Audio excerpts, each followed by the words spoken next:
झारखंड के सियासी सियासत में सरना धर्म कोड एक अहम मुद्दा रहा है। आदिवासी समुदाय के जो सरना धर्मी लोग हैं वे इसे अपनी पहचान से जुड़ा सवाल बताते हैं।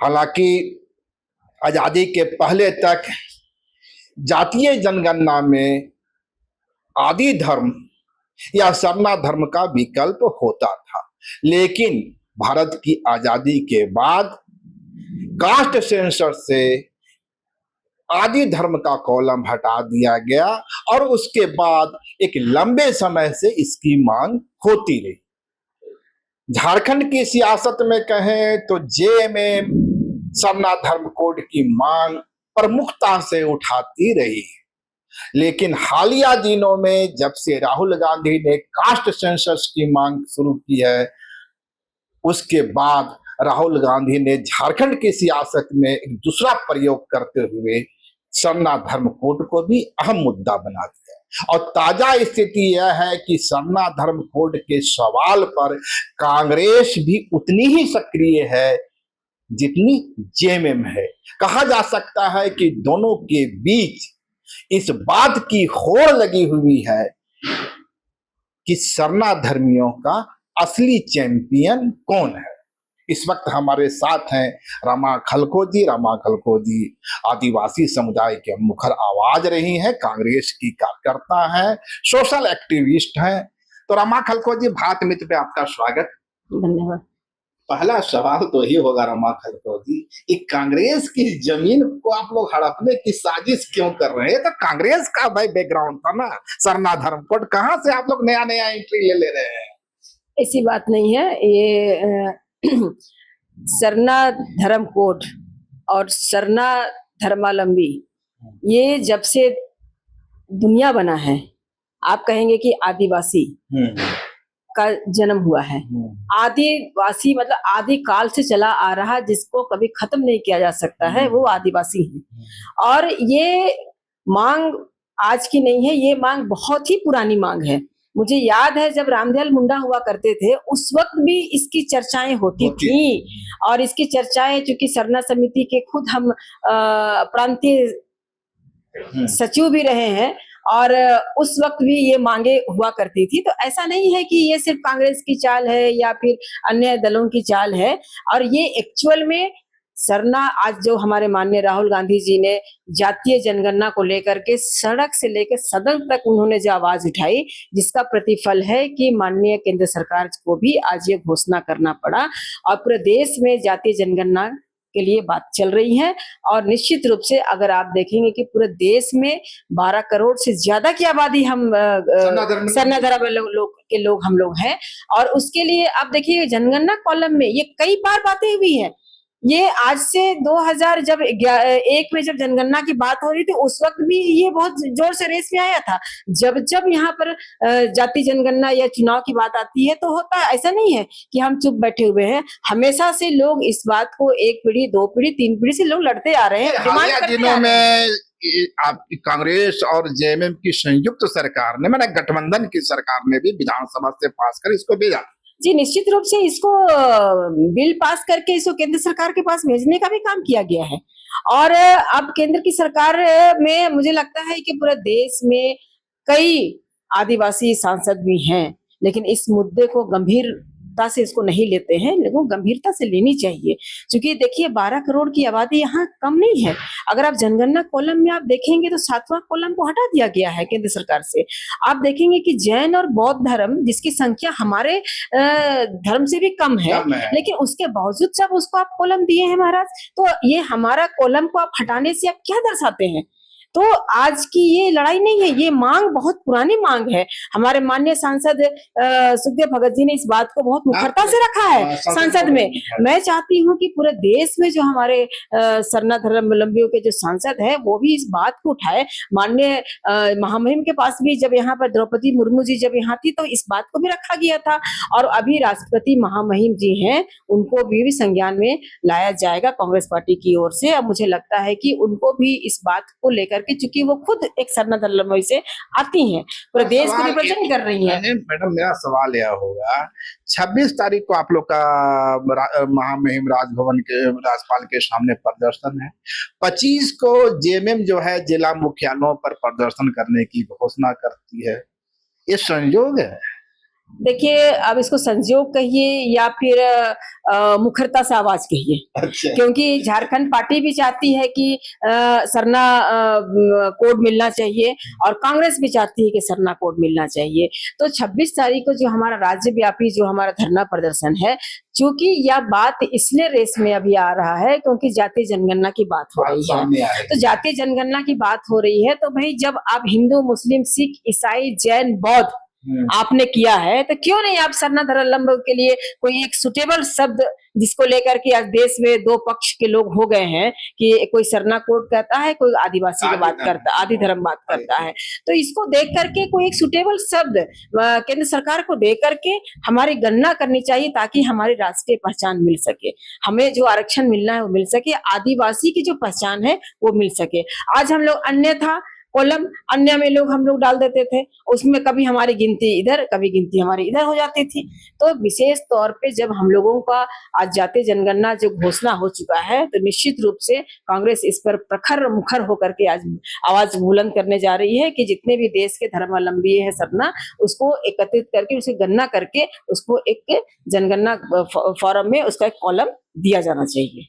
इससे जुड़ा दूसरा सवाल ये है, ठीक है केंद्र सरकार आपको सरना धर्म कोड दे देती है, तो सरना धर्म कोड जो ही आपको दिया जाता है, आपकी जनसंख्या की गिनती होती है, सरना धर्मियों की गिनती होती है, उसके बाद की जो पॉलिटिक्स होगी वह एक दूसरा टर्न ले सकती है। क्यों, मैं ऐसा क्यों कह रहा हूं? क्योंकि उसके बाद अल्पसंख्यक स्टेटस की मांग भी हो सकती है। अल्पसंख्यक स्टेटस इसलिए कि जब बौद्ध को अल्पसंख्यक स्टेटस मिल सकता है, जैन को मिल सकता है, सिख को मिल सकता है, तो फिर मुस्लिम को मिल सकता है, जिनकी करीबन 20% आबादी है, तो फिर सरना धर्मियों को अल्पसंख्यक का स्टेटस क्यों नहीं मिलेगा? और यदि सरना धर्मियों को स्टेटस मिलेगा तो क्या उसे दोहरा लाभ नहीं होगा? एक तरफ ट्राइबल फंड का पैसा उसे मिलेगा और दूसरी तरफ माइनॉरिटी फंड पर भी उसका हक होगा। क्या इस पर आप लोगों ने विचार किया है? देखिए, ये जो आप कह रहे हैं कि दोहरा उसकी पॉलिटिक्स होगी, मुझे लगता है कि अल्पसंख्यक एक अलग मुद्दा हो गया है और मुस्लिम कम्युनिटी का बात कर रहे हैं वो अलग हो गया है, और जैन बौद्ध उससे कहीं ज्यादा आबादी हमारी है। तो आज देश में अगर आप देखेंगे तो हिंदू, मुस्लिम, सिख, ईसाई, बौद्ध, जैन, जो मैंने पहले भी आपको कहा, तो हिंदू के बाद मुझे लगता है कि हो सके तो हमारी आबादी ही सेकंड आ जाए, या तीसरी आबादी हमारी सेकंड आ जाए, तीसरी आबादी हमारी आ जाए। तो ये अल्पसंख्यक की बात इसमें जो पॉलिटिक्स होगी, मुझे लगता है कि जो राष्ट्रीय पहचान हमारी मिल जाएगी। और पॉलिटिक्स तो, राजनीति तो हर बात पे, हर मुद्दे पे होती है। ईमानदारी से बताइए कि एसटी माइनॉरिटी स्टेटस की डिमांड पर उठेगा कि नहीं उठेगा? माइनॉरिटी स्टेटस की बात लोग उठा सकते हैं, लेकिन उसके लिए तब हम लोग कहेंगे कि भाई अल्पसंख्यक तो हम है नहीं, हमारी संख्या तो आबादी के अनुसार हम आपसे ज्यादा है। और रहा मुस्लिमों से तो कम होंगे, मुस्लिम से जब हो सकते हैं कि हम बराबर भी हो सकते हैं। आप जनगणना तो होने दीजिए। अच्छा। अभी तक तो जनगणना में हम लोगों को अन्य में रखा गया था।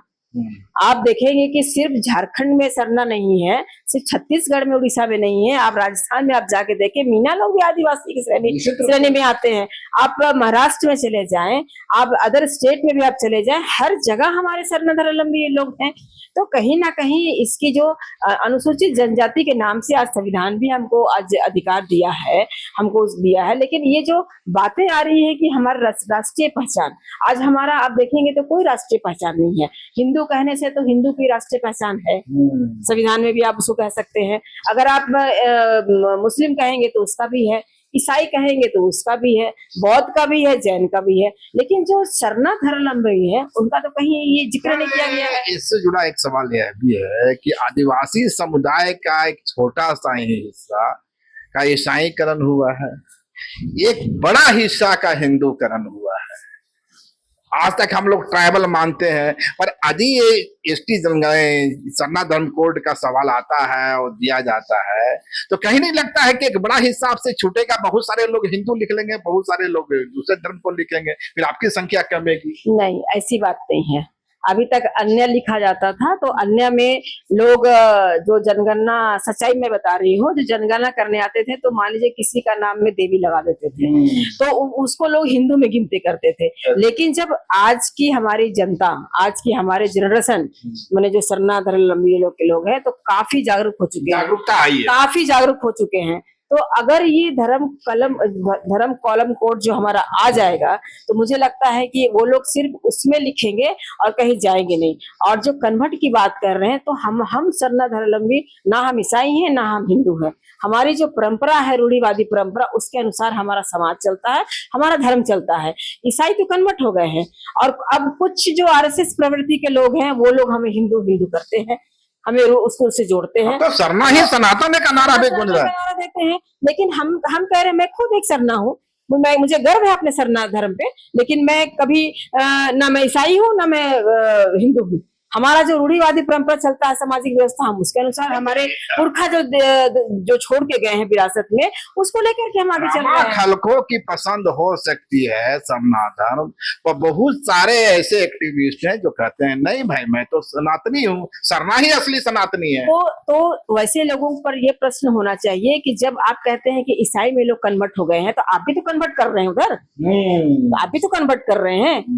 तो ईसाई को लोग आप दोष देते हैं कि लोग कन्वर्ट कर रहे हैं, तो एक तरह से लोग जो सनातनी बोल करके कन्वर्ट करा रहे हैं। मैंने अगर ये कॉलम मिल जाता है, तो मुझे लगता है कि हमारे लोग एक स्थिर हो जाएंगे।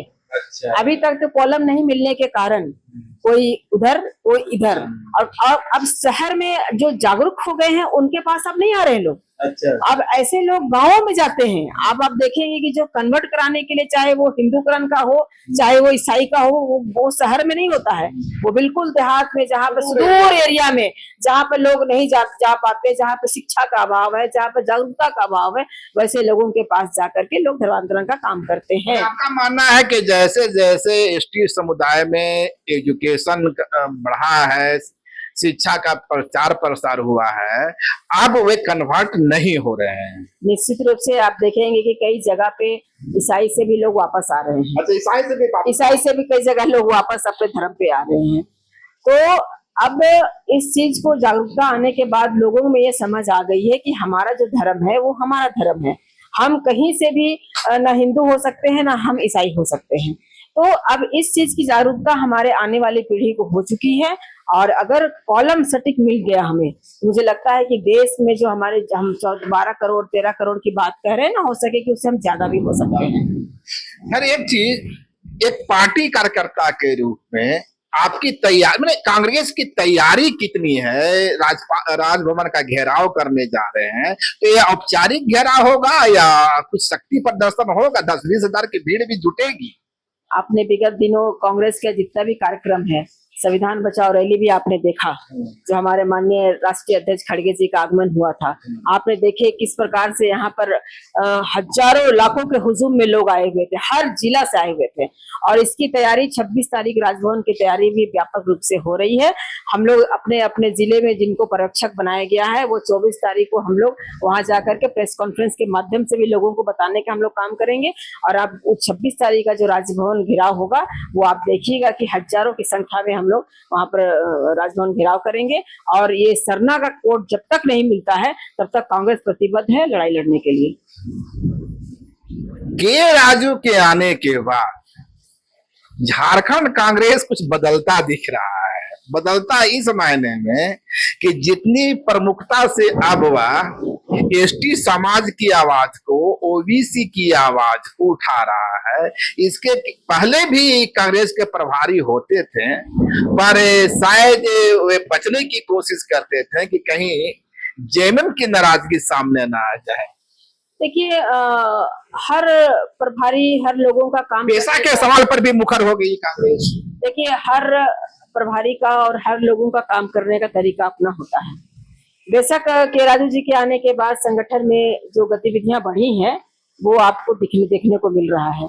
वो प्रत्येक दिन हम लोगों को टास्क दिए हुए हैं। प्रत्येक जिला में ये काम चल रहा है।